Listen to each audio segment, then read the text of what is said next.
और वो आंध्र प्रदेश से कर रहा है या फिर पश्चिम बंगाल से कर रहा है या गुजरात से कर रहा है या अहमदाबाद से या राजस्थान के जंगल से राजस्थान से कर रहा है। तो इसलिए इनको कैच करना भी बहुत चैलेंजिंग होता है हम लोगों के लिए, क्योंकि वो आदमी लोकेशन बदलते रहते हैं अपनी। और आप लोग भी सब जान रहे हो कि सिम आज के ज़माने में अब तो थोड़ा सा स्ट्रिक्टनेस हो गई, तो एक आदमी 20-20 सिम लेके चल रहा है। और वो सिम रामलाल, श्यामलाल, गणेश, महेश, मौलाना, अजय किस किस के नाम से है उनको खुद को नहीं मालूम कि हमारे नाम की सिम चल रही है। तो ये एक चैलेंजिंग वर्क हुआ है। इसमें आप लोग खासतौर पे बुजुर्ग लोग भी ध्यान रखो और नई जनरेशन की आप लोग भी ध्यान रखो।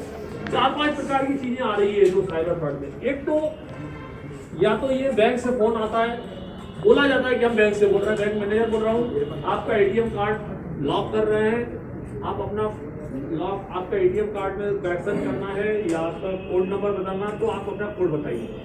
आदमी थोड़ा बहुत घबरा गया कि आपका एटीएम कार्ड बंद हो जाएगा, तो जल्दी से उस टाइम दिमाग नहीं चलता हमारा कि ये फ्रॉड कर रहा है। उस टाइम ये होता है कि हाँ सही में एटीएम कार्ड बंद हो जाएगा, अपना एटीएम कोड नंबर बताइए। आप थोड़े होशियार रहेंगे, बोलेंगे एटीएम कोड मत बताइए, आप तो कार्ड के 4 नंबर बता दीजिए आखिरी के। आप सोचते हो इसमें क्या दिक्कत है? कोड नंबर नहीं पूछ रहा है, कार्ड नंबर 4 आखिरी के नंबर जो बोल रहा था वो भी आपका अकाउंट हैक करने का काम होगा। तीसरी चीज वो बोलेगा, तो डालेगा आपको, बोले आप आपका ओटीपी नंबर आया होगा, दीजिए फटाक से ओटीपी नंबर, इससे आपका वो अकाउंट में हम ये करेक्शन कर रहे हैं। आप अपना मोबाइल, क्योंकि हर आदमी के पास मोबाइल है ही, उसके कारण आप फटाक से ओटीपी नंबर जो आता है वो आप बता देते हो, उस ओटीपी नंबर से वो आपके अकाउंट में से पैसा निकालते हैं। चौथी चीज होती है कि आप बोलोगे साहब हमने ओटीपी नंबर भी नहीं बताया, हमने कोड नंबर भी नहीं बताया, फिर भी हमारे खाते से पैसे चले गए। आप अपना आधार नंबर तो सार्वजनिक है आज के समय, आपका अकाउंट कोई सी भी बैंक में है, क्योंकि पूरा सिस्टम कंप्यूटराइज हो गया है, और सिस्टम कंप्यूटराइज होने के कारण आपके बैंक में कितना पैसा है वो सब सार्वजनिक है। आपका बैंक का खाता नंबर भी आपको बताएगा, आपको इन्वेस्टिगेशन करने के लिए कि नहीं यार मेरा खाता नंबर उसको कैसे पता चलेगा, वो तो बैंक वाले ही होगा जब भी बताएगा ना। तो आजकल ये सब चीजें कॉमन हो गई है, या उनको यूँ कहें अपन कि वो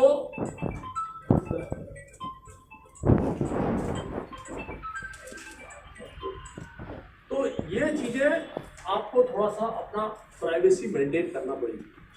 कभी कभी क्या होता है, बुजुर्ग लोग होते हैं, बुजुर्ग लोग रहते हैं, अपने बच्चों पे विश्वास, बुरा नहीं मानिएगा, अपने बच्चों पे विश्वास कर लेते हैं, अपने दोस्त पे विश्वास कर लेते हैं, अपने किसी रिश्तेदार पे विश्वास कर लेते हैं कि भाई मैं एटीएम तक नहीं जाऊंगा यार, मेरे पैसे निकालो।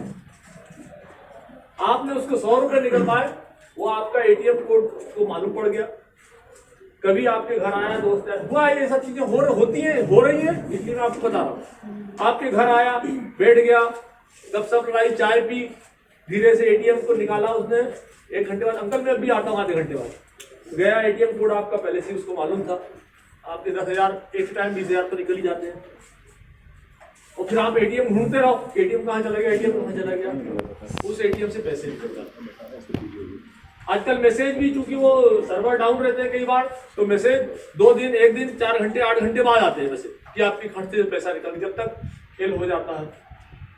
मास्क चल गया है, हेलमेट चल गया है, चेहरा भी पहचान में नहीं आ पाता, वहां सीसीटीवी कैमरा लगा रहता है, सबको मालूम हो गई। ये सब चीजें ऐसी हो गई है कि हर चोर या हर जो भी प्रोफेशनल इस तरह के हैं उनको सबको मालूम है, उस पर कागज रख दो, उस पर ब्लैक कुछ लगा दो तो दिखेगा, छाता लगा लेते हैं। आपको मालूम होगा ये गोल्ड, इसमें मल्टी वहाँ मार्केट में गोल्ड उसमें हुआ था, मुत्थप गोल्ड में 4-5-8 किलो गोल्ड चोरी हुआ था, उन्हें छाता लगा के अंदर आ गए। तो वो टेक्निक्स उनके पास बहुत सारी, जो उनको करना है और आपको बचाना है।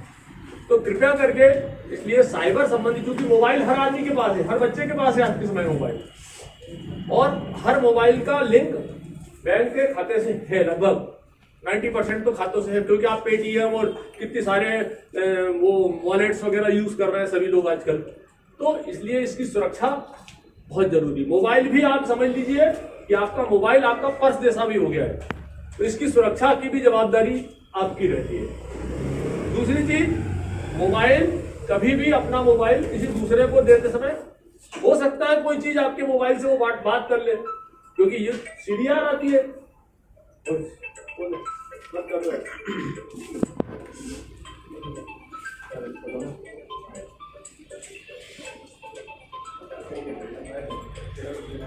सीडीआर से आप बोलोगे साहब हमने तो किसी से बात ही नहीं करी, मोबाइल लेके आधे घंटे में पता नहीं क्या खेल कर रहे, आप 10 मिनट में खेल कर लिया कुछ उसने। आप बोलोगे साहब मेरा मोबाइल तो मेरे पास ही रहता है। और चूंकि कंप्यूटराइज सिस्टम है, सारे कॉल डिटेल्स आपके एसएमएस व्हाट्सएप सब चीज रिकॉर्डेड होती है। ये गलतफहमी मत पालना कि मैंने तो किसी से बात नहीं करी और मेरे मोबाइल का नंबर कैसे आ गया।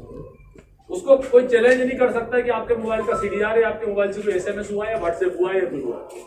तो मोबाइल चूंकि हर आदमी के पास है, इसलिए किसी को अपना मोबाइल देने की जरूरत नहीं है। बहुत अगर आपके क्लोज मदर फादर भाई बहन है और एक घर के अंदर की बात है तो वहां तक तो ठीक है। एक और चीज होती है कि आप सड़क पे खड़े हैं, एक लड़का आएगा, अंकल जरा 2 मिनट मोबाइल देना, मेरे को जरा बात करना है, मेरे को फोन अर्जेंट फोन लगाना है। वो बोलेगा, आप सोचोगे यार कोई प्रॉब्लम है कुछ है, आप उसने मोबाइल दिया, उसने मोटरसाइकिल स्टार्ट करी। तो कृपया करके मोबाइल की भी सुरक्षा उतनी जरूरी है जितनी कि आप अपने पर्स की करते हैं। इसको विशेष ध्यान रखिएगा। दूसरी कुछ चीजें मैं आपसे और डिस्कस करना चाह रहा हूं कि वैसे सभी लोगों के बैंक खाते हैं, लगभग 90, चूंकि मल्टी स्टोरी में आप लोग रह रहे हो, सभी लोग मध्यम और मध्यम से अपर मध्यम या लोअर मध्यम के परिवार के लोग हैं, तो हर आदमी का बैंक में खाता है। प्रश्न ये आता है कि जब हम कभी 2 दिन या 4 दिन या 6 दिन या 8 दिन के लिए जाते हैं कहीं बाहर, हम हमारी सारी जहां तक संभव हो ज्वेलरी या नगद पैसा वो लोहे की गोदरेज की अलमारी में रख के जाते हैं, जिसको हम सबसे ज्यादा सुरक्षित मानते हैं। चोर भी इस चीज को जानता है कि ये महिलाएं उसी में रख के गई होंगी। तो कृपया करके कभी भी 8 घंटे 10 घंटे 1 दिन 2 दिन 4 दिन 6 दिन 8 दिन के लिए कहीं बाहर जाएं तो अपनी नगद और ज्वेलरी उस लोहे की सड़ी अलमारी में रख के मत जाइए। सबसे पहले चोर उसी को तोड़ेगा। आप उसमें रख के जाएंगे, वो अलमारी टूटेगी, सामान भी जाए। तो मेरी आपसे सुझाव है, कभी भी बाहर जाएं, हर आदमी का बैंक खाता है। आप साल भर का बैंक का लॉकर लेने का किराया आप लोगों को मालूम कितना है? 2000 या मैं 2000 बोल रहा हूँ, साल भर का 600 रुपया। ये अंगूठी मेरी है, आप लोग बताए कितनी होगी? अगर 6 ग्राम है तो कितने होगी? 25-30 हजार की होगी, 25 जो भी होगी, ठीक है ना। अगर ये चोरी हो जाएगी तो मेरा लॉस कितने का हो जाएगा? 25,000 का। अगर मैं 1000 रुपये ये मान के चलूं कि मैं है तो पान गुटखा खा के या तो चाय कॉफी पी के 1000 रुपये खर्च करूँ, 1000 रुपये का लॉकर ले लीजिए। आप कभी भी शादी के लिए जाएं, महिलाएं जाती हैं बाहर, जाती हैं घूमने फिरने, जाओ अपना ज्वेलरी और नगद जो है लॉकर पे रख के चले। आप खूब घूमिए, कभी आपके घर से कभी सोफा चोरी नहीं होगा, पलंग चोरी नहीं होगा, टीवी चोरी नहीं होगा, इन सब चीजों से कोई दिक्कत नहीं। लोहे की अलमारी भी टूटेगी नहीं, उसको खोल के रख के जाइए। तो मेरा रिक्वेस्ट ये है कि थोड़ा सा लोग अलर्ट रहें, क्योंकि प्रॉब्लम ये कि पॉपुलेशन डेंसिटी बढ़ रही है, एरिया बढ़ता जा रहा है, पुलिस पे प्रेशर बहुत ज्यादा काम कर रहे हैं। तो थोड़ी सी हमारा एक सुझाव है, क्योंकि अभी कस्टम सिस्टम लागू हो गया, इसलिए आप लोगों से थोड़ा सहयोग चाहिए। तो कभी भी आप लोग घर से बाहर जाएं 8 घंटे के लिए, 10 घंटे के लिए, या तो अपने पड़ोसी को बताएं, आपको पड़ोसी पे विश्वास है तो उसके यहाँ सामान रख जाए, कुछ बॉक्स वॉक्स रख लिया, तो घर भी रहेगा ना, हम 8 घंटे में आ रहे हैं। बाकी आप घर में लॉक करके जाइए, मत जाइए, कोई फर्क नहीं पड़ता। आपके घर चोर घुसेगा, घूम फिर के वापस चलेगा। तो कृपया करके उस लोहे की अलमारी पे बिल्कुल विश्वास मत करिए, सबसे पहले वही टूटती है। तो सामान अगर रख के जाना है तो पड़ोसी क्या रह गई। दूसरा, जैसे आपके शादी वगैरह में जनरली महिलाएं जितना घर में पहनती है वो चेन है, इसके अलावा तो सब सामान वो रखा रहता है कि हम शादी में पहन के जाएंगे या इसके लिए पहन के जाएंगे, वो रखा रहता है। वो ठीक है, सुरक्षा निधि है आपके पास, तो रखना चाहिए, और उसको लॉकर में रख दो। साल भर का किराया आप बता रहे हैं 600 रुपये में, 1000 में 2000 बता रहा हूँ, तो 2000 रुपये में अगर हमारी पूरी सुरक्षा है तो क्या उड़ाइए उसको। तो कृपया करके हर आदमी जो पढ़ा लिखा है और लॉकर ऑपरेट करना भी बहुत सरल है। आप जाओ, वहाँ एक एंट्री होती है, भले 3 बजे जाओ 4 बजे, वहाँ एक एंट्री होती है, वो चाबी देगा, आप अपना खोलो, वो सबसे सेफ है। नेशनलाइज बैंक सबसे सेफ। नेशनलाइज बैंक के लॉकर जो है या प्राइवेट बैंक को भी होंगे तो सेफ है, लॉकर बहुत सेफ चीज। तो कृपया करके जेवर और नकदी, अगर आपके पास 2-4 हज़ार रुपए तक तो ठीक है, कोई दिक्कत नहीं है, आप तो समझ 2-4 हज़ार, पर अगर इससे ज्यादा 1-2 लाख रुपए, 4 लाख रुपए, आधा किलो 100 ग्राम ज्वेलरी आपके पास है, 50 ग्राम ज्वेलरी, 50 ग्राम ज्वेलरी आज कितने की होती है? 2.5-3 लाख की होती है, 2.5 लाख। तो कृपया करके इन सब चीजों को हमको थोड़ा सा। दूसरा, अगर आप अच्छे घर के लोग हो तो अपने घर आने जाने वाले नौकर और भी जो अदरवाइज आपके घर मूवमेंट होते हैं उनको सीरियस लीजिए। मैं बुरा मत मानिए, आप लोग बच्चियां हैं कि लड़के ब्लैकमेल करते हैं लड़कियों को। कैसे ब्लैकमेल करते हैं?